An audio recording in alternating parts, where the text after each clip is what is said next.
আসসালামু আলাইকুম। সবাই কেমন আছেন? রিসেন্টলি অনন্ত জলিলের বক্তব্য নিঃসন্দেহে বাস্তবতার প্রতিফলন ঘটেছে বলেই আমি মনে করি। শিল্প নিয়ে কিছু কথা এর আগেও আমি বলেছিলাম, আবার অনন্ত জলিলের বক্তব্যের পরিপ্রেক্ষিতে কিছু কথা বলতে হয়।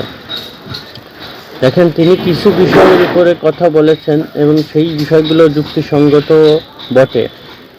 তিনি যেভাবে গার্মেন্টস শিল্পকে রাজনীতির বাইরে রাখার কথা বলেছেন, তা কেবল গার্মেন্টসই নয়, বরং দেশের অন্যান্য গুরুত্বপূর্ণ ক্ষেত্রেও সমানভাবে প্রযোজ্য। গার্মেন্টস ইন্ডাস্ট্রি বাংলাদেশের অর্থনীতির অন্যতম প্রধান স্তম্ভ বা হাতিয়ার, এটা সবাই জানে। এ বিষয়ে কারো কোনো সন্দেহ নেই। এই খাতের স্থিতিশীলতা শুধু মালিক বা শ্রমিকের জন্য গুরুত্বপূর্ণ নয়, বরং জাতীয় অর্থনীতির প্রবৃদ্ধির জন্য অপরিহার্য।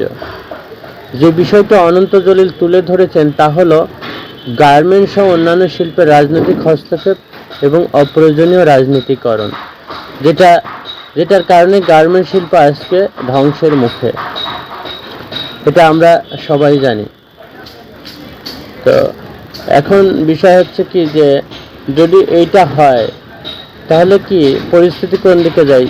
যে জায়গায় রাজনীতি ঢুকবে, আমরা জানি, এর আগেও দেখছি, সেখানেই অবস্থার পরিবর্তন হবে না, শুধু সেখানে ক্ষতিগ্রস্তই হবে। তো যখন একটি শিল্পকে বা ক্ষেত্রকে রাজনৈতিক উদ্দেশ্যে চরিতার্থ করা হয়, তখন কি ঘটে? তখন সেটি তার মূল লক্ষ্য থেকে দূরে সরে যায় বা বিচ্যুত হয়ে যায়। এই শিল্পের প্রধান লক্ষ্য হওয়া উচিত উৎপাদনশীলতা বৃদ্ধি, কর্মসংস্থান তৈরি এবং দেশের অর্থনৈতিক উন্নয়নে অবদান রাখা। কিন্তু যখন রাজনৈতিক দলগুলো এই ক্ষেত্রগুলোর উপর নিজেদের প্রভাব বিস্তার করতে চায়, তখন তার শিল্পের স্বাভাবিক বিকাশকে বাধাগ্রস্ত করে এবং উন্নয়ন ব্যাহত হয়। এটা আমরা সবাই জানি, তাই না? তো দেখেন, যে গার্মেন্ট ইন্ডাস্ট্রির অনেক কারখানা বন্ধ হয়ে যাওয়ার একটি বড় কারণ হলো মালিকদের রাজনীতির প্রতি অতিমাত্রায় আসক্তি। মালিকেরা যদি শিল্পের উন্নয়ন বা শ্রমিকদের কল্যাণের চেয়ে রাজনৈতিক সুবিধা অর্জনের দিকে বেশি মনোযোগ দেন, তাহলে শিল্প ক্ষতির মুখে পড়বে, সেটাই স্বাভাবিক। অনন্ত জলিল সঠিকভাবে বলেছেন, এই শিল্প বাঁচলে দেশ বাঁচবে, কারণ দেশের লক্ষ লক্ষ মানুষের জীবিকা এই শিল্পের উপর নির্ভরশীল।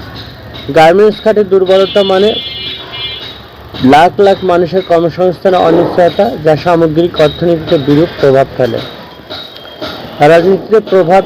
রাজনীতির প্রভাবে শুধু গার্মেন্টস নয়, খেলাধুলা, সাংস্কৃতিক অঙ্গন, শিক্ষাক্ষেত্র, গবেষণা সব জায়গায় ছড়িয়ে পড়েছে। পরিবর্তিত হয়, তখন সেই সরকারের অনুসারীরা বিভিন্ন পেশাজীবী সংগঠনের নেতৃত্বে বসে এবং মূল কাজ ভুলে রাজনৈতিক স্বার্থ সিদ্ধিতে ব্যস্ত হয়ে পড়ে। এর ফলে যে কোনো ক্ষেত্রে দীর্ঘমেয়াদে অস্থিরতা তৈরি হয়। পেশাগত সংগঠনগুলো যদি সত্যি তাদের নিজস্ব উদ্দেশ্য নিয়ে কাজ করত, তাহলে দেশ অনেক দূর এগিয়ে যেত। কিন্তু বাস্তবতা হলো, এইসব সংগঠন অনেক সময় ক্ষমতাসীন দলের স্বার্থ রক্ষার হাতিয়ার হয়ে ওঠে। এই অবস্থার পরিবর্তন খুবই জরুরি এবং এটা এই মুহূর্তে করা সম্ভব। প্রতিটি খাতকে তার নিজস্ব লক্ষ্য এবং কাজের মধ্যে সীমাবদ্ধ রাখতে হবে। শিল্প, সংস্কৃতি, গবেষণা এবং খেলাধুলাকে রাজনীতির হাত থেকে মুক্ত না করলে দীর্ঘমেয়াদে দেশের উন্নয়ন ব্যাহত হবেই বলে মনে করি। অনন্ত জলিলের বক্তব্য এবং এই বাস্তবতার প্রতিফলন, যা আমাদের দেশের বর্তমান অবস্থার পরিপ্রেক্ষিতে অত্যন্ত গুরুত্বপূর্ণ। শিল্প এবং পেশার প্রতি আন্তরিকতা এবং নিষ্ঠা ছাড়া কোনো দেশ টেকসই উন্নয়ন করতে পারে না, সম্ভব না, পসিবল না।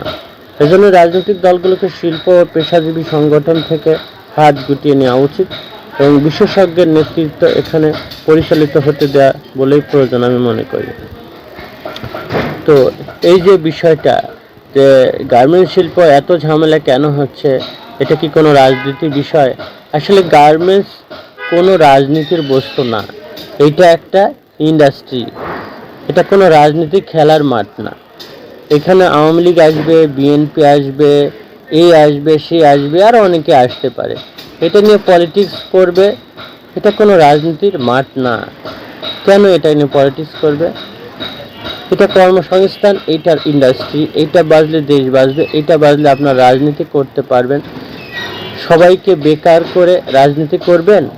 যত বেকার হবে তত বেশি মানুষ লাইন ধরে আপনাদের পেছনে স্লোগান দেবে। এইটা রাজনীতি। এটা বলেছে কে? অনন্ত জলিল। এই প্রথম অনন্ত জলিলের কথা শুনতে ভালো লেগেছে।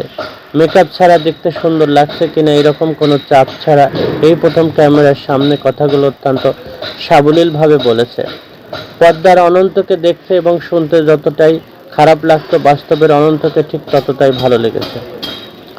আমাদের রাজনৈতিক সরকারগুলো গার্মেন্টস ইন্ডাস্ট্রি শুধু না, খেলাধুলার মাঠ, সাংস্কৃতিক অঙ্গনের মাঠ, লেখাপড়া গবেষণার মাঠকেও রাজনীতির খেলার বানিয়ে ফেলা হয়েছিল।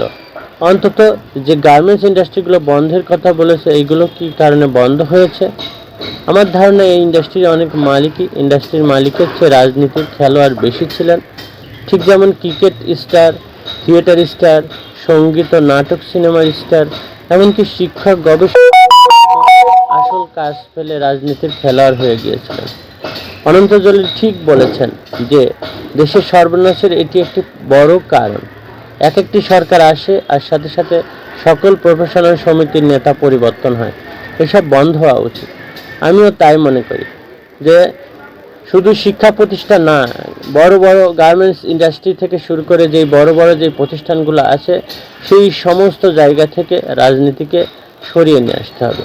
তাহলেই দেশের আমূল পরিবর্তন হবে, এটাই আমি আশা রাখি। সবাই ভালো থাকবেন, সুস্থ থাকবেন, সুন্দর থাকবেন, আমার জন্য দোয়া করবেন। আসসালামু আলাইকুম ওয়া রাহমাতুল্লাহি ওয়া বারাকাতুহু।